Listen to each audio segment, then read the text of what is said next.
সংগ্রামী ছাত্র জনতা, আজকের এই বিক্ষোভ মিছিলে এ পর্যায়ে বক্তব্য নিয়ে আসছেন বাংলাদেশ ইসলামী ছাত্র শিবিরের কেন্দ্রীয় দপ্তর সম্পাদক ছাত্রনেতা নুরুল ইসলাম। বিসমিল্লাহির রহমানির রহিম। বাংলাদেশ ইসলামী ছাত্র শিবির ঢাকা মহানগর শাখার উদ্যোগে আয়োজিত ছাত্রলীগের সন্ত্রাসী বাহিনী কর্তৃক সাধারণ শিক্ষার্থীদের উপর বর্বরচিত হামলার প্রতিবাদে বিক্ষোভ মিছিল এবং সমাবেশের সংগ্রামী ছাত্র জনতা, প্রিয় দেশবাসী, সাংবাদিক বন্ধুগণ, আসসালামু আলাইকুম ওয়া রাহমাতুল্লাহ।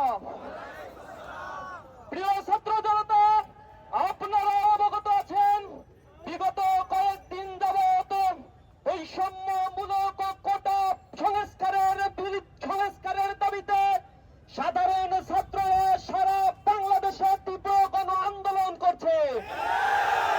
তাদের এই ন্যায্য আন্দোলনে সাম্প্রদায়িকভাবে গতকাল সন্ত্রাসী ছাত্রলীগ বাহিনী কর্তৃক বর্বরচিত হামলা করা হচ্ছে। আমরা এই হামলার তীব্র নিন্দা এবং প্রতিবাদ জানাচ্ছি। ছাত্রলীগকে প্রতিহত করার জন্য ঘোষণা দিচ্ছি, বাংলাদেশের সবচেয়ে বড় সন্ত্রাসী সংগঠন হলো ছাত্রলীগ। মানবতা বিরোধী সকল কর্মকাণ্ডের সাথে এ ছাত্র সংগঠন এখন যুক্ত হয়ে গিয়েছে।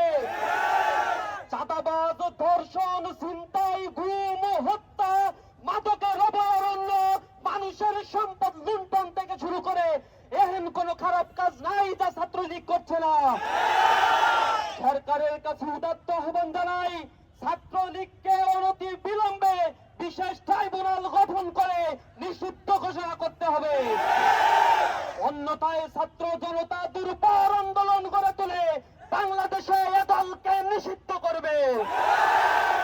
আমরা গতকাল দেখেছি ঢাকা বিশ্ববিদ্যালয়ে, জগন্নাথ বিশ্ববিদ্যালয়ে, জাহাঙ্গীরনগর বিশ্ববিদ্যালয়ে যেখানে মেধার চর্চা হয় সেখানে রক্ত ঝরেছে। আমার বোনেদের উপরে হামলা করা হয়েছে। গতকাল যে রক্ত ঝরেছে এটা রক্ত ঝরানো নয়, এটা স্বৈরাচার কর্তৃক শাসনকৃত এ স্বাধীন বাংলাদেশের এক প্রতিচ্ছবি মাত্র। জনগণের অধিকার নাই, ভোটাধিকার নষ্ট করেছে। মৌলিক মানবিক সাংবিধানিক অধিকার চাইতে গেলেও আজ রক্তাক্ত হতে হয়। ইসলামী ছাত্র শিবির হুঁশিয়ার উচ্চারণ করে দিচ্ছে, ছাত্রলীগের গুন্ডারা তোমরা লাগাম দাও, অন্যথায় ছাত্র জনতা এই বাংলায় তোমাদের কবর রচনা করবে।